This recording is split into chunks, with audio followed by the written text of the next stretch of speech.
여러분들께서는 사람을 볼 때 제일 먼저 뭘 보십니까? 상대방, 마주 앉은 사람, 혹은 주변의 사람들을 볼 때요, 제일 먼저 보시는 것.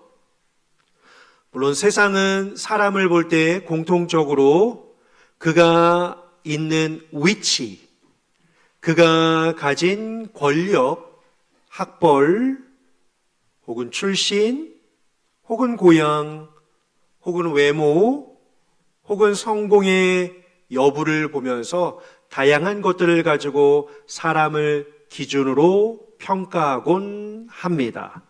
그래서 많은 사람들이요, 당신은 누구이십니까? 라고 물을 때 당황해 합니다. 여러분들은 누구이십니까? 그리고 나 스스로도 난 누구지? 라고 할 때 쉽게 답을 내리기가 쉽지 않습니다.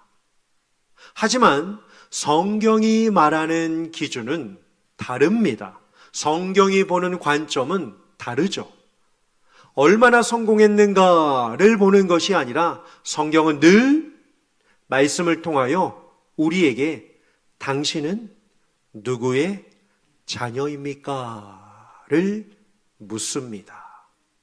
사람은 하나님의 형상으로 지음받았지만 죄로 인하여 타락했습니다.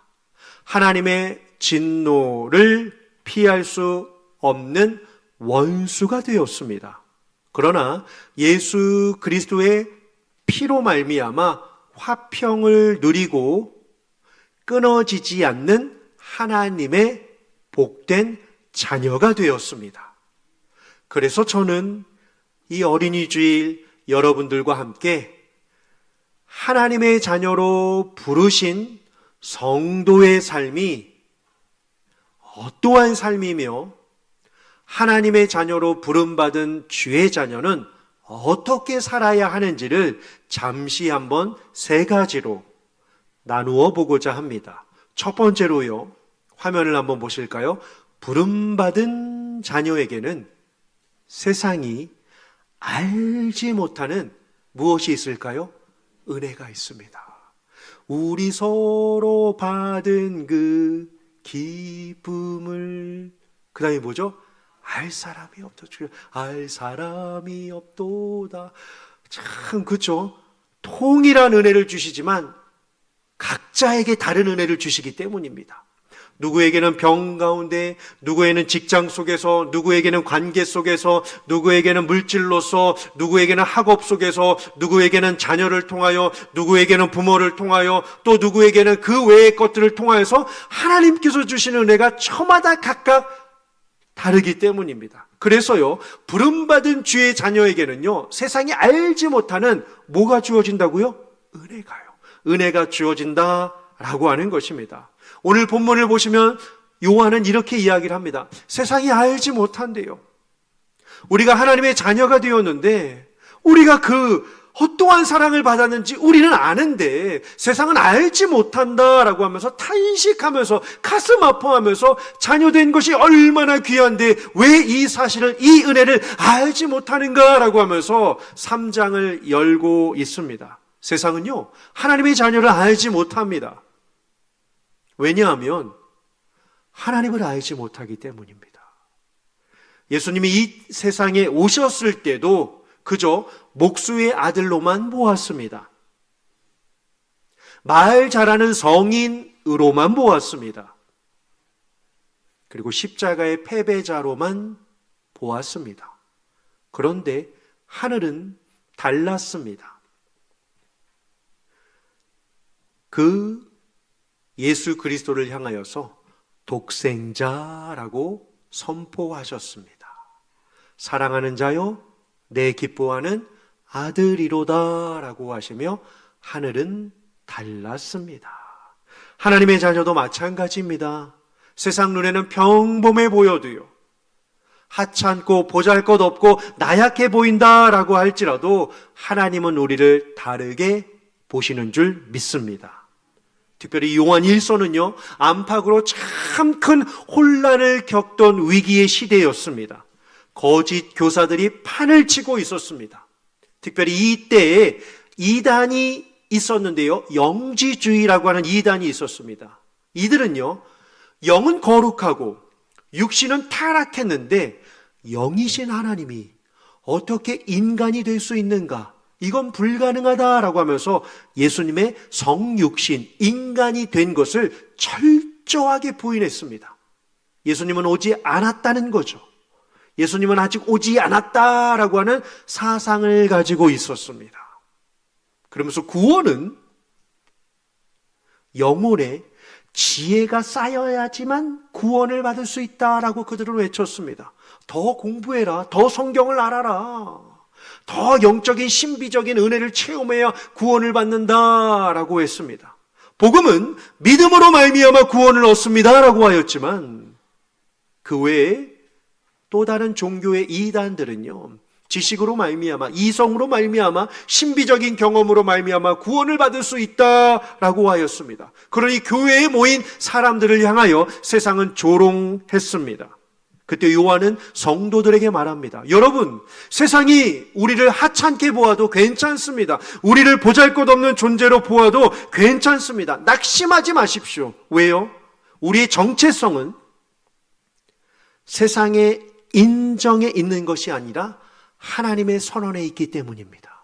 왜? 세상의 인정이 아니라 하나님의 선언에 있기 때문에 우리는 흔들릴 이유가 없습니다 라고 하면서 힘을 불어 넣어주는 책이 바로 요한 서신서입니다. 그러면서 사랑을 강조하죠. 요한복음은 믿음을 강조하는 책이고, 요한 서신서 1서, 2서, 3서는요 사랑을 강조하는 책이고, 마지막 요한계시록은요 천국이 있음을 소망해 주는 책이 이 책이에요. 요한복음은 믿음, 요한서신은 뭐라고요? 사랑. 요한계시록은요 천국이 있음을 알려주는 소망을 담겨준 이 책을 요한이 기록을 하게 됩니다. 특별히 하나님의 자녀는요 가진 특권이 너무 많습니다. 여러분, 하나님의 자녀는 버려진 자가 아니라 받아들여진 자입니다. 하나님의 자녀는 고아가 아니라 아버지가 있는 자입니다. 하나님의 자녀는요 방황하는 자가 아니라 하나님의 집이 있는 자예요. 천국이 있는 자죠. 하나님의 자녀는요 더 나아가 죄를 대물림해 주는 존재가 아니라 주의 은혜의 기업을 이어주는 자가 바로 하나님의 자녀가 되어진 특권입니다.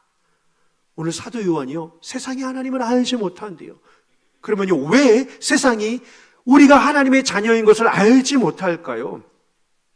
왜 세상이 우리가 하나님의 자녀인 것을 알지 못할까요? 잘 생각해 보십시오. 우리가 하나님의 자녀인 것을 알지 못한대요. 이유는요 조건 없이 주는 사랑을 받아보지 못했기 때문입니다. 세상 사람들은요 조건 없이 주는 사랑을요 받아보지 못했기 때문입니다. 조건 없이 사랑받는 관계가 없어요. 세상에서 말하는 사랑은 뭡니까? 조건이 있어야 돼요. 이 사람이 이렇게 돼야 내가 사랑한다. 키가 커야 한다. 물질이 많아야 한다. 잘생겨야 한다. 좋은 가문에 있어야 한다. 좋은 대학을 나와야 한다. 전공이 좋아야 한다. 직업이 좋아야 한다. 마음이 좋아야 한다. 여러 가지 조건을 겁니다. 그 조건에 부합해야지만 내가 사랑을 하고 사랑의 대상을 정해요. 그렇죠. 잘하면 사랑받고 기대에 미치지 못하면 그 사랑의 관계가 단번에 흔들리고 깨지고 어그러지고 맙니다.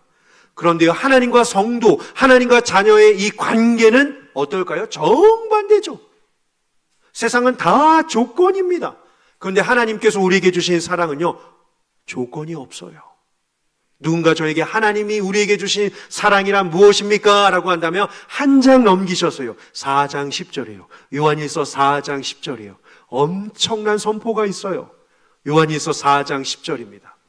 여러분의 성경 화면을 참고하셔서 우리 같이 이 말씀 함께 힘차게 한번 선포해 보실까요? 시작! 사랑은 여기 있으니 우리가 하나님을 사랑한 것이 아니요 하나님이 우리를 사랑하사 우리 죄를 속하기 위하여 화목 제물로 그 아들을 보내셨음이라. 아멘. 잘 보십시오.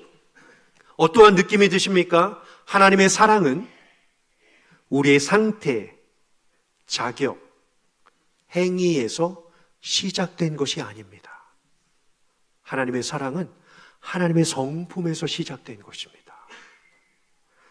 부르심에서 시작된 것입니다. 우리가 아직 부족하고 연약할 때에도 이미 사랑은 시작된 줄 믿습니다. 인간 관계를 보십시오. 잘못이 반복되면 사랑은 멀어집니다. 하지만 하나님의 사랑은요, 우리가 실패해도 그분은 그 사랑을 결코 중단하지 않으십니다. 우리의 구원이 언제 확정됐죠, 여러분? 우리가 잘해서가 아닙니다. 죄인 되었을 때, 연약했을 때, 원수 되었을 때, 그럼에도 불구하고 우리를 사랑하시기로 작정하신 하나님의 언약 때문에 우리에게 구원이 임한 줄 믿습니다. 그래서 하나님과 부르심받은 주의 자녀의 관계는요, 잘해야 유지되는 관계가 아니라 사랑받기 때문에 주님을 어떻게 해요? 닮아가는 관계가 되는 것입니다. 자녀가 부모를 닮듯이 그 사랑받은 우리도 주님을 닮아가는 관계가 되는 것이죠. 사랑받기 위하여 애쓰는 삶이 아니라 사랑받고 있기 때문에 반응하는 삶으로 사는 것이 성도의 모습입니다. 결국 은혜는 무엇일까요? 우리가 하나님을 붙들고 있는 것이 아니라 하나님이 우리를 어떻게 해요? 붙들고, 아니요, 끝까지 붙들고 계시는 것이 은혜인 줄 믿습니다. 이어지는 두 번째로요, 부름받은 자녀에게는 세상에 알려야 할 사명이 있습니다. 세상이 알지 못하는 은혜가 있다면 이제는 세상에 알려야 할 사명이 있습니다. 모든 인간은, 다시요, 모든 인간은요, 한 번 더요, 모든 인간은 하나님의 형상으로 창조되었습니다. 그러나 죄가 그 형상을 깨뜨렸습니다. 하지만 예수님은 완전한 형상을 지니시고 인간의 몸을 입고 이 땅에 오셨고 십자가와 부활을 통하여서 죄로 깨진 하나님의 형상을 다시 회복시켜 주셨습니다. 그래서 성도에게 주어진 아름다운 놀라운 특권이 뭔지 아십니까? 읽지는 않았지만 2절이에요. 2절이에요. 요한일서 3장 2절입니다. 대독해 드립니다. 사랑하는 자들아, 우리가 지금은 하나님의 자녀라. 장래에 어떻게 될지는 아직 나타나지 아니하였으나 그가 나타나시면, 만난다는 거죠. 주님을 만나면 우리가 어떻게 된대요? 어떻게 된대요? 어떻게 된대요? 그와 같을 줄, 그와 같다는 거예요. 예수님의 모습 그대로 우리가 같다라고 이야기하고 있습니다. 그의 참모습 그대로 볼 것이기 때문에 그와 같은 모습이 된다라고 말씀하고 있습니다. 예, 마지막 날 성도는 주님을 대면합니다. 그와 같이 변화된다고 성경은 약속하고 있습니다. 그러니요, 구원받은 우리는요, 단지 죄사함 받은 것만으로 끝나서는 안 됩니다. 어떻게 살아가야 할까요? 그리스도를 닮는 모습으로 살아가야 합니다. 어떻게 해요? 그리스도를 닮는 모습으로 말입니다. 그러면 교회를 다니면서 이 말을 참 많이 듣죠. 그리스도를 닮는다는 것, 무슨 뜻일까요? 그리스도를 닮는다는 것, 간단히 말하면 현재를 함부로 살지 않는 것입니다. 그리스도를 닮는다는 건 현재를 함부로 살지 않는 거예요. 미래에 만날 하나님을 알기에, 미래에 하나님께서 우리를 기다리고 계신다는 것을 알기 때문에 오늘을 영원의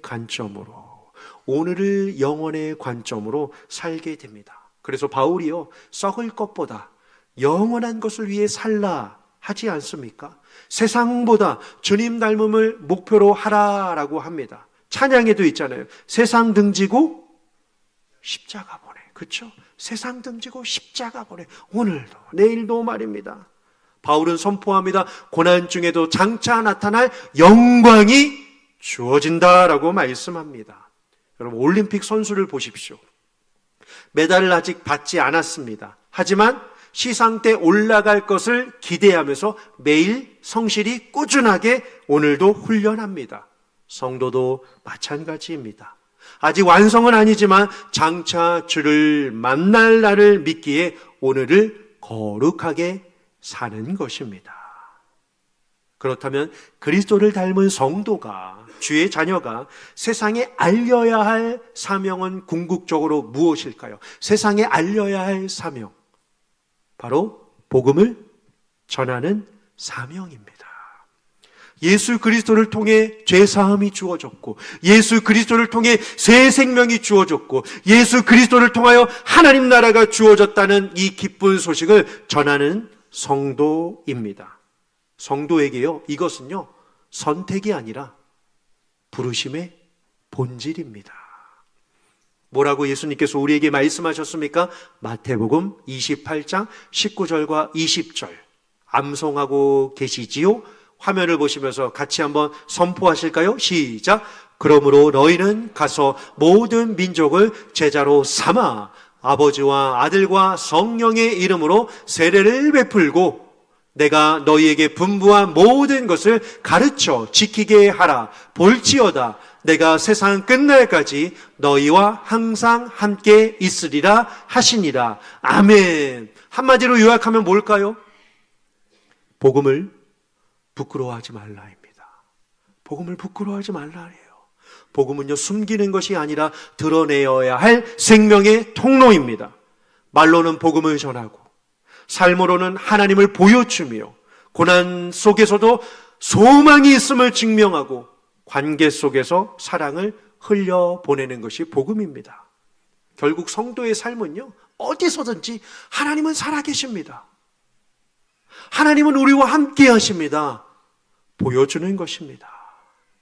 세상이 참 많이 타락했습니다. 정말 무서운 시대입니다. 생명을 경시하고 부모일지언정 자녀일지라도 돈이면, 힘이 되면 가차없이 생명까지도 경멸하는 시대가 되고 말았습니다. 과연 성도는 이러한 환경 속에 진정한 주의 자녀로 살아남기 위하여 어떻게 살아야 할까요? 들어보십시오. 복음에 고립되지 않으면 세상과 타협하고 만다.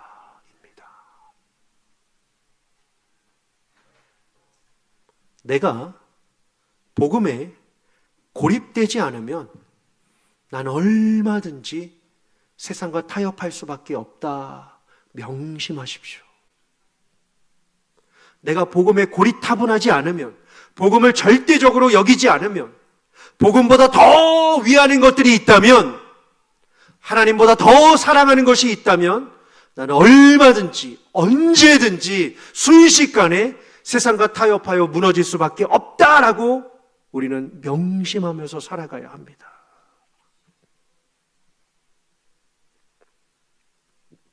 성경의 아브라함은요, 이삭을 바치라는 시험 앞에서도 하나님을 신뢰했습니다.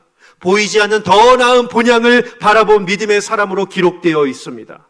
요셉은 억울한 감옥 생활에서도 하나님을 원망하지 않고 고난이었지만 백성의 생명을 살리는 하나님의 큰 계획을 이루는 도구가 되었습니다. 모세는 애굽의 모든 영광을 다 뒤로하고 보이지 않는 상 주시는 이를 믿으며 광야길을 끝까지 견뎠습니다. 다윗은 사울에게 쫓기는 20년의 긴 고난 속에서도 하나님을 원망하지 않고 견뎠습니다. 찬양했습니다. 실패했지만 회개를 통해 하나님 마음에 합한 자로 살았습니다.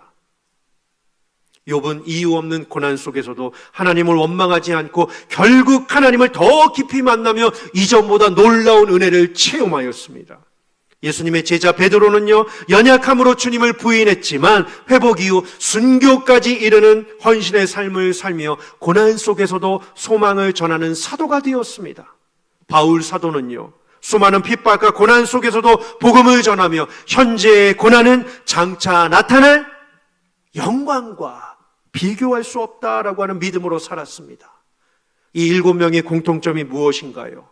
이들에게는 사명이 있었습니다. 눈에 보이는 현실보다 하나님의 영광을 드러내리라. 그것을 실제로 붙들었다라고 하는 것입니다. 고난이 있지만 끝이 아니고 영광으로 가는 통로다라고 그들은 외쳤습니다. 삶의 목표가 언제나 하나님 중심이었습니다. 우리는 누구입니까? 주님을 만날 자녀입니다. 주님을 만날 자녀는 세상만 보고 살지 않습니다. 미래 영광을 믿는 자는 오늘도 그리스도를 닮으며 살아갑니다. 마지막 세 번째로요. 부름받은 자녀에게는 가정을 향한 결단이 있습니다. 목표가 있는 사람, 참된 소망이 있는 사람은 게으르지 않습니다. 오히려 거룩하게 살죠. 예수님의 재림과 영광의 소망이 장차 이 땅 가운데 나타나 우리가 하나님 앞에 서게 될 것을 아는 성도는 무엇보다도 이 마지막 때에 가정을 복음으로 정결하게 하는 능력을 주실 하나님을 신뢰하면서 나아갑니다. 이를 위해 필요한 두 가지 대안을 드리고자 합니다. 가정의 달을 맞이하여서요. 첫 번째로는요, 내가 먼저 변하겠습니다 입니다. 결단이에요. 가정복음화 쉽지 않습니다. 정말 쉽지 않아요. 하지만 가능합니다. 왜요? 하나님이 하시기 때문입니다. 하나님이 하시는 일은 분명 놀라운 역사가 일어납니다. 하나님께서 주시는 힘으로 해야 하는 것은 신앙을 말로 강요하기 전에 삶으로 보여주면 됩니다. 무엇보다 예배가 얼마나 중요한지를 보여주십시오. 자녀들에게요, 배우자들에게요, 말씀이 얼마나 소중한 것인지를 보여주십시오. 기도가 얼마나 능력이 있는지를 가정 구성원들에게 알려주십시오. 듣지 않아도, 보지 않아도 예배를 지키는 나의 아버지, 기도를 소중하게 여기는 나의 어머니, 말씀을 그 무엇과도 바꿀 수 없을 만큼 소중하게 늘 볼 때마다 말씀을 펴놓고 앉아 계시는 부모님의 모습, 배우자의 모습, 감정으로 변할 수밖에 없는 수많은 현실 속에서요, 성도는요, 주의 자녀는요, 하나님 중심으로 반응하면서 살아야 합니다. 그 숱한 드라마 뭔 유익이 됩니까? 수많은 그 유튜브와 이러한 영상과 짤과 쇼트와 이러한 것들이요, 물론 유익이 되는 것들이 많겠죠. 하지만 정말 중요한 것이 내 안에 채워야 할, 영을 채워야 할, 영을 강건하게 할, 심령을 온전하게 할, 믿음의 영혼을 정결하게 해야 할 것들이 무엇인지 우리는 생각하며 살아야 합니다. 이 주일 하루만이라도요, 주일을 온전히 지키십시오. 말씀을 온전히 붙들고 한 주를 사십시오. 식사 한 끼를 해도 하나님 앞에 감사하는 영으로, 감사의 기도로 식사 기도도 제대로 올바르게 정확하게 하고 식사를 하십시오.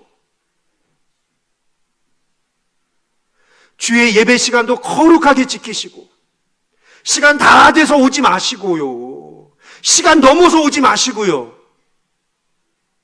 끝나기 전에 나가지 마시고요. 내가 지켜야 그게 가정에서 나와요, 여러분. 내가 하나님을 허투루 대하는데 가정에서 하나님을 경외하는 모습이 나오겠습니까, 여러분? 아니요. 시간도, 말씀도, 예배도, 기도도, 말씀도 마찬가지입니다, 여러분. 진짜 가정을 살려야 할 때 아닙니까? 아니에요? 아닙니까? 도도 됩니까? 아니잖아요. 불에 타 죽어가는 내 자녀를, 내 가정을 두겠느냐 말입니다. 멸망으로 떨어져가는 그 사람들을 그냥 놔두겠느냐 말입니다. 안 돼요, 안 돼요, 여러분. 안 됩니다, 정말. 우리의 변화된 모습이 필요합니다. 마지막 한 가지 대안은요, 기도로 기다리겠습니다입니다. 가정은 정말 가까운 관계죠. 사랑이 가장 식을 수도 있고, 상처가 깊어질 수도 있고, 끊어 결별할 수도 있는 게 가정입니다. 조건 없이 사랑하신 하나님의 사랑이 어느 때보다도 필요합니다. 요즘에는 이 사랑도 얼마나 하찮게 여기는지요. 그렇죠? 부모 사랑, 부부 사랑, 자녀 사랑 얼마나 소홀하게 여기는지 모릅니다. 그렇죠? 순식간이에요. 상처를 스스로 쌓아두고 용서하지 못하는 이러한 안타까운 시대에 뭐가 필요하죠? 기도가 필요합니다. 주여 은혜를 주소서, 변화를 주소서, 역사를 주소서, 변화시켜 달라는 기도가, 사랑을 공급해 달라는 기도가 절대적으로 필요합니다. 가정 복음화는요, 저는 이렇게 생각합니다. 사람과의 싸움이 아니라 영적 싸움이에요. 영적 싸움이에요. 듣기 싫어하게 하는, 말하기 주저하게 하는 영적 싸움이에요, 여러분. 하지만 우리는 눈에 보이는 변화가 없어도 멈추지 말고 기도하십시오. 하나님의 때를 신뢰하십시오. 말로 설득하기보다 기도를 통하여 하나님께서 일하시도록 주님께 맡겨드리십시오. 변화는요, 우리의 속도가 아니라 하나님의 시간표에서 일어납니다. 조급할 수 있습니다. 옆에 성도와 비교할 수 있습니다.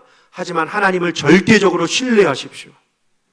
조급함은 우리의 신앙을 나약하게 하지만 기다림은 하나님의 능력을 나타내는 은혜가 됩니다. 가정을 변화시키는 분은 내가 아니라 하나님이시니까요. 우리는 순종할 뿐이고 변화는 하나님의 능력에서 나타납니다. 주의 자녀로 부르시고 주께 사랑받는 우리 성도 여러분, 우리는 우연히 여기까지 온 자들이 아닙니다. 십자가의 피로 부름은 받았고 하나님의 자녀된 성도입니다. 세상이 몰라줘도 괜찮아요. 하나님 아버지가 아시면 됩니다. 아직 부족해도 괜찮습니다. 하지만 우리는 장차 주와 같을 것입니다. 결단했지만 넘어져도 끝이 아닙니다. 다시 새롭게 하시는 하나님의 은혜가 있기 때문입니다. 오늘도 하나님은 말씀하십니다. 너는 내 자녀다. 내가 너를 사랑한다. 끝까지 내가 너를 완성할 것이다. 그러므로 두려움보다 하나님의 사랑을 기억하십시오. 환경보다 신분을 기억하십시오. 실패보다 약속을 기억하십시오. 하나님의 자녀로 부르신 그 사랑을 기억하며 오늘도 자녀로서 담대히 기쁘게 감사하게 거룩하게 소망 가운데 살아가시는 복된 주의 자녀들 되시기를 주님의 이름으로 축원합니다. 기도하시겠습니다.